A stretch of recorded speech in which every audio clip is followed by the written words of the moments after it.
اب وہ سب لوگ نسیمہ کے شوہر کی سوزوکی میں بھر کر وہاں پہنچے تھے جہاں ابراہیم شاہ دوسرا نکاح کرنے والا تھا۔ ایرن اس وقت پہنچی جب ابراہیم شاہ ریشمہ سے دوسرا نکاح کرنے لگا تھا۔ وہاں ابراہیم شاہ کی ماں بھی موجود تھی۔ ابراہیم شاہ بنا سنورا آف وائٹ کلر کی شیروانی پہنا، سر پر سرخ پگڑی سجائے بے حد حسین لگ رہا تھا۔ ایرن کو اپنی آنکھوں پر یقین نہ آیا۔ اس کی آنکھوں سے ٹپ ٹپ آنسو بہنے لگے۔ اسے خود سے نفرت محسوس ہوئی تھی۔ اسے اپنے فیصلے سے گھن آئی تھی۔ اس نے اپنے والدین کو چھوڑ کر کس شخص کا انتخاب کیا تھا جو اسے چھوڑ کر 2 اولادوں کی زنجیر اس کے پیروں میں باندھ کر دوسرا نکاح کرنے چلا تھا۔ ایرن نے وہاں جا کر شور مچانے کا سوچا تھا، لیکن جو اس کے سامنے دیکھا اس کے بعد تو اس کا دل ہی ٹوٹ گیا۔ وہ زار و قدار رو رہی تھی، جبکہ سرور اور دوسرے محلے داروں نے آگے بڑھ کر اس راز کا انکشاف ریشمہ اور اس کے گھر والوں کے آگے کیا تھا کہ یہ انسان پہلے ہی شادی شدہ ہے، ایک بچے کا باپ ہے اور دوسرا ہونے والا ہے۔ ایرن کو اس نے بھگا کر شادی کی تھی، اب کہ ابراہیم شاہ کا پارا ہائی ہوا تھا۔ اسے ایرن سے اس بات کی توقع نہیں تھی کہ وہ سب پر اس راز کو کھول دے گی کہ وہ ابراہیم شاہ کے ساتھ بھاگ کر آئی تھی۔ اسے لوگوں کی ہمدردی اور ان کے ساتھ دیکھ کر شدید غصہ آیا تھا۔ اسے اپنا کھیل بگڑتا محسوس ہوا تھا۔ محبت تو اس کو ایرن سے پہلے بھی کبھی نہیں تھی، لیکن اب جو رہا ساتھ تھا وہ نبھا رہا تھا۔ اسے اس پر بھی شدید غصہ آیا تھا اور اب اس نے قسم کھائی تھی کہ وہ ایرن کی زندگی کو جہنم بنا دے گا۔ وہ ریشمہ کے حسن اور زلفوں کا اسیر ہو گیا تھا، جو کہ در حقیقت ایرن سے خاصی کمتر اور کم شکل واقع ہوئی تھی۔ ریشمہ سانولی رنگت گھنگریالے بالوں والی ایک بھدی ناک کی 35 سال کی عورت تھی، جو کہ طلاق یافتہ تھی، اور واحد چیز جو اس کے پاس تھی وہ یہ کہ اس کے پاس قیمتی اثاثے تھے اور گھر والے اس کی دوسری شادی کرنا چاہتے تھے۔ ایرن کا جی چاہا کہ وہ خودکشی کر لے۔ کیسے انسان کے پیچھے اس نے زندگی کو خوار کیا تھا، کیسے انسان کے پیچھے اس نے اپنے باپ کا سر جھکایا تھا، ماں کو درد دیا تھا۔ اسے اس کے والدین یاد آ رہے تھے۔ وہ پھوٹ پھوٹ کے رو رہی تھی، جبکہ سرور نے آگے بڑھ کر اس کے سر کو تھپکا تھا۔ وہ اس کا بھائی تھا، خالی منہ بولا ہی نہیں تھا، اس نے اسے دل سے بہن مانا تھا، اور اب کہ وہ ابراہیم شاہ پر جھپٹ پڑا تھا۔ تیری ہمت کیسے ہوئی میری بہن کے ساتھ ایسا کچھ کرنے کی؟ اس کو کیا کہہ رہا ہے؟ تنہا سمجھ رکھا ہے؟ ابراہیم شاہ نے ایک جھٹکے سے اپنا گریبان چھڑوایا تھا۔ میں تمہاری بات کو سمجھ سکتا ہوں، میری غلطی ہے، میں نے غلط کیا۔ مجھے ایرن کو بتا دینا چاہیے تھا، لیکن میں مجبور تھا۔ سرور، تم صرف ایرن کے ہی نہیں میرے بھی بھائی ہو۔ کیا تمہارا تعلق صرف ایرن سے ہے؟ تو تم بتاؤ، اگر ایک ماں مر رہی ہو جس نے مرنے سے پہلے صرف اتنی سی خواہش کی ہو کہ اپنے بیٹے کا نکاح ہوتا دیکھنا چاہتی ہو، جبکہ میں اسے چھوڑ دیتا ریشمہ کو، میں اس کے ساتھ نہیں رہتا۔ اب کہ ریشمہ کا پارا ہائی ہوا تھا۔ کیا کہا تم نے؟ چھوڑ دیتے تم مجھے؟ اس کے بعد میں تمہیں چھوڑ دیتی؟ بس کرو، میرے پیچھے مت پڑو۔ میں اپنی بیوی اور اپنے بچوں سے بہت پیار کرتا ہوں۔ اماں، دیکھا آپ کی وجہ سے میری زندگی کس دوراہے پر آ گئی۔ میں نے کہا بھی تھا تو آپ سے، لیکن آپ نے اپنی قسمیں دیں۔ اگر آپ کو دل کا دورہ نہ پڑا ہوتا تو میں کبھی یہ نہ کرتا، لیکن اب میں یہ نہیں کر سکتا، نہیں کروں گا۔ میری بیوی کو دیکھ رہی ہیں نا، آپ کتنی اذیت میں ہیں۔ ایرن یہ سب کو چپ چاپ دیکھتی رہی۔ ایرن کے ساتھ جانے والے لوگوں کو کچھ سمجھ نہ آیا کہ کیا وہ صحیح کہہ رہا تھا یا محض انہیں دھوکہ دے رہا تھا۔ ایرن خاموش قدموں سے اس گھر سے باہر نکلی تھی اور اب وہ سب لوگ واپس آ گئے تھے۔ ایرن چپ چاپ کمرے میں آ کر خود کو بند کر لیا تھا۔ عمر شاکرہ اماں کی گود میں تھا۔ وہ لوگ ابھی بھی ایرن کو چھوڑ کر نہیں گئے تھے بلکہ اس کے گھر کے صحن میں موجود تھے۔ تبھی ایرن نے بھاگ کر اندرونی کمرے کا دروازہ بند کیا تھا۔ ایک دم سب کا دل حلق میں آیا تھا۔ کچھ غلط ہونے کا گمان گزرا تھا۔ ایرن کے کمرے سے تاڑ کی آواز آئی۔ اس نے کانچ کا کپ توڑا تھا اور اس کپ کو چبا کر نکل گئی تھی۔ وہ خود کو اور اس ننھی جان کو جو اس کے وجود میں پل رہا تھا ختم کرنا چاہتی تھی۔ وہ نہیں رہنا چاہتی تھی، وہ اپنا آپ ختم کر دینا چاہتی تھی۔ تبھی کھڑکی سے جھانک کر رضیہ نے دیکھا کہ ایرن کی سانسیں رکنے لگی ہیں اور وہ بے ہوش ہو کر گر گئی ہے۔ اس نے سب کو دوڑ کے بتایا، ایرن نے خودکشی کر لی، ایرن کو کیا ہو گیا، یا اللہ۔ اب تمام عورتیں دھاڑے مار مار کر رو رہی تھیں۔ سرور اور رضیہ اور نسیمہ کے شوہر نے دھکے مار مار کر اس کے کمرے کا دروازہ توڑا تھا اور ایرن کو اٹھا کر تیزی سے ایک سرکاری اسپتال بھاگے تھے۔ سچ شکر کہ ایرن کا محض منہ زخمی ہوا تھا، اندرونی کوئی خاص نقصان نہیں پہنچا تھا، مگر ڈاکٹر نے اسے مکمل ریسٹ کرنے کو کہا تھا۔ اب اماں اس کے لیے اور زیادہ محتاط ہو گئی تھی۔ وہ اس کے گھر میں ہی رہتی تھی۔ ابراہیم شاہ اس رات بھی گھر نہیں آیا تھا۔ وہ سب کو اندازہ ہو گیا تھا کہ وہ اس کے ہاتھوں بے وقوف بن کر آئے ہیں۔ لیکن اگلے دن جب وہ گھر آیا تو سارو قطار رونے لگا، بتانے لگا کہ میں تم لوگوں کے پیچھے ہی نکل رہا تھا جب میری ماں کو دل کا دورہ پڑا اور وہ وہی چکرا کر گر گئی۔ انہیں اٹھا کے اسپتال لے جایا گیا۔ وہ آج صبح 8 بجے ہوش میں آئی ہیں۔ ان کی طبیعت اب تھوڑی سنبھلی ہے تو میں آیا ہوں۔ میرا بھائی مجھ سے چھوٹا ہے، اس پہ کبھی ذمہ داریاں نہیں ڈالی، وہ گھبرا گیا تھا۔ اس نے ایسی رونی صورت بنا کر روتے ہوئے یہ معاملہ بتایا تھا کہ ہر ایک یقین کرنے پر مجبور ہو گیا تھا۔ ایرن اس سے کوئی بات نہیں کر رہی تھی اور اب شاکرہ اماں بھی بیمار رہنے لگی تھی۔ ایرن کے کپ کھانے کے تقریباً 1.5 ماہ کے بعد ایک دن شاکرہ اماں کو بے تحاشا الٹیاں لگیں اور اسپتال لے جاتے جاتے ان کا دم راستے میں ہی نکل گیا۔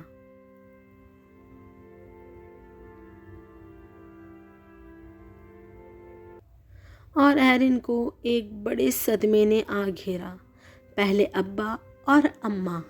اسے اپنا آپ تنہا لگا۔ اسے لگا وہ ایک ویرانے میں کھڑی ہے اور پاس کوئی ایک چراغ بھی روشن نہیں۔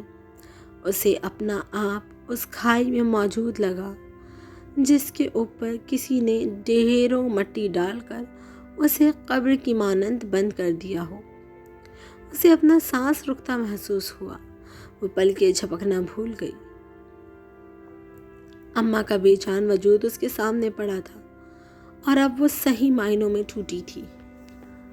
اسے اتنا دکھ تب بھی نہیں ہوا تھا جب اس نے ابراہیم شاہ کو دوسری شادی کرتے دیکھا تھا۔ اسے اتنا دکھ تب بھی نہیں ہوا تھا جب اس نے ابا کو جاتے دیکھا تھا۔ لیکن آج مانو اسے ایسا لگا تھا سب کچھ ختم ہو گیا۔ اسے اماں شاکرہ کا پہلے دن کا وہ پیار یاد آ رہا تھا جب انہوں نے محبت سے اس کے سر پہ ہاتھ رکھا تھا، جب انہوں نے بے حد محبت سے دوپٹے میں چھپا کر اس کے لیے بکرے کا سالن لا کر اسے دیا تھا۔ جب وہ اس کے لیے ہر چھوٹی بڑی چیز چھپا چھپا کر لاتی تھی، جب انہوں نے ابا سے کہہ کر اس کے لیے سیب کا جوس روز بندھوایا تھا، جب اس کے لیے ہر چھوٹا بڑا کام کیا تھا، جب اس کے بیٹے کی پیدائش پر انہوں نے خوشی کا اہتمام کیا تھا، جب انہوں نے اسے چھٹی نہلایا تھا، جب انہوں نے اسے 1.25 مہینہ نہلا کر تقریب کی تھی، اس نے شاکرہ اماں کو سگی ماں کی طرح مانا تھا۔ شاکرہ اماں کی آغوش میں اسے ویسا سکون ملتا تھا جیسا کبھی بختاور بیگم کی آغوش میں ملتا تھا۔ لیکن آج وہ غم سے نڈھال تھی، وہ کچھ نہیں بول پا رہی تھی، اسے سکتہ ہو گیا تھا۔ عمر روتا تھا، بلکتا تھا، اسے کوئی ہوش نہیں تھا۔ نسیمہ اور رضیہ اس کا خیال رکھ رہی تھیں اور سرور نے اپنی بیوی کو اس کے پاس چھوڑ دیا تھا۔ اب سرور کی بیوی اس کا خیال رکھتی، اسے وقفے وقفے سے پانی پلانے کی کوشش کرتی، لیکن ایرن سختے میں تھی۔ بالآخر 8 دن کے بعد اس کا سکتہ ٹوٹا اور اس وقت تک وہ بے حد لاغر اور کمزور ہو گئی تھی۔ وہ حاملہ تھی اور ایسی حالت میں اس کا اتنے دنوں تک کچھ نہ کھانا پینا اس کے لیے اور بچے دونوں کی صحت کے لیے خطرناک ثابت ہوا تھا۔ اسے بے حد کمزوری ہو گئی تھی، لیکن اب کی بار بھی اہل محلہ نے اس کا دل و جان سے خیال رکھا تھا اور اس کی طبیعت میں بہتری آنے لگی تھی۔ لیکن اب مانو اسے یہ جگہ کاٹنے کو دوڑتی تھی۔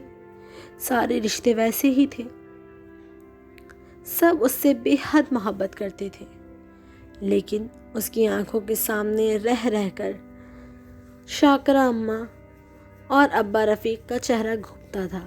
کبھی اسے ابا رفیق کا ابراہیم کو گھرکنا یاد آتا جب وہ اسے دروازے پر کھڑے ڈانٹ رہے تھے، کبھی اسے اماں شاکرہ کا ابراہیم کو ٹوکنا یاد آتا جب وہ اسے تیز مسالے والی بریانی کھلا رہا تھا، اور وہ یہ سب یاد کر کے دن رات دیکھے بغیر کسی بھی وقت زار و قطار رو دیتی تھی۔ ایک دن ابراہیم شاہ نے اسے بتایا کہ اس کو کورنگی میں بسکٹ کی ایک کمپنی میں کام مل گیا ہے اور اب انہیں کورنگی ہی جا کر رہنا پڑے گا۔ وہ روز روز اتنی دور جا کر کرایہ نہیں لگا سکتا اور اس نے اپنی ماں کو بھی چھوڑ دیا اور بھائی کو بھی۔ اب وہ محض ایرن کے ساتھ رہے گا۔ وہ ایرن کو اور تکلیف نہیں دے سکتا اور ایرن کو ایک بار پھر اس پر بھروسہ ہو گیا اور وہ اس کے ساتھ کورنگی جانے کے لیے راضی ہو گئی۔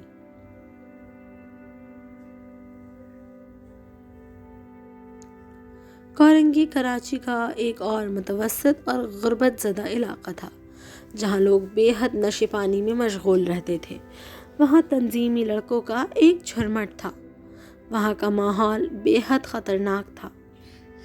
یہ 1991 کا خطرناک ترین دور تھا، جس وقت دہشت گردی، جلاؤ گھیراؤ، منشیات فروشی، ڈکیتی، گنڈا گردی، ٹارگٹ کلنگ اپنے پورے عروج پر تھی، اور کراچی انہی سب چیزوں کے لیے جانا جاتا تھا۔ کورنگی ایسی وارداتوں کا مین گڑھ تھا اور اب ایرن کو اسی مین گڑھ میں جا کر رہنا تھا۔